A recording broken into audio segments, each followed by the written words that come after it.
The Hodja and the merchant's treasure. In a sun-drenched land, where mountains met the sky, lived a wise man known as Hodja. He owned little more than the donkey he rode and the clothes on his back, yet his heart was full of a quiet joy.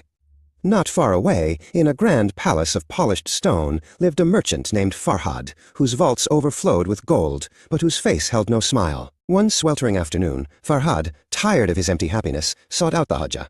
"Tell me, wise man," he demanded, his voice as dry as the desert wind, "what is the secret to your contentment? I have everything, yet I feel nothing." Hodja opened one eye, a mischievous glint within it.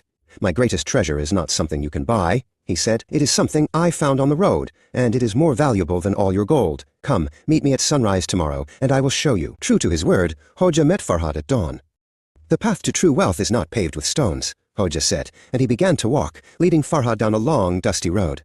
Farhad grumbled and complained, his fine leather shoes getting caked in dust. "Are we there yet?" he asked for the 10th time. Finally, they arrived at a small, humble village. The air was filled with the scent of fresh bread and the sound of children's laughter. Hodja stopped in front of a simple clay pot, half buried in the earth. "Here it is," he said, gesturing grandly, "my greatest treasure." Farhad stared at the pot, then at Hodja. This is what you brought me all this way to see. It is a worthless piece of clay. My vaults are filled with things 1,000 times more valuable than this." His face was red with anger and frustration. Hodja smiled calmly.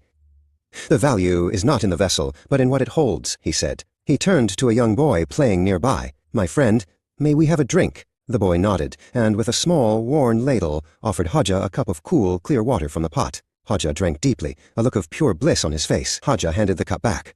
"On a day like this, what could be more valuable than a drink of cool water? Freely given, this pot holds life itself. Your gold can buy a palace, but it cannot buy a single drop of water when you are truly thirsty.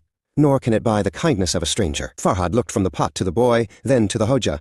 He saw the simple joy of the villagers, the ease with which they shared what they had. He thought of his own home, filled with things he didn't need, and the empty feeling in his heart. A new kind of thirst began to grow within him. Farhad returned to his palace, but he was a changed man.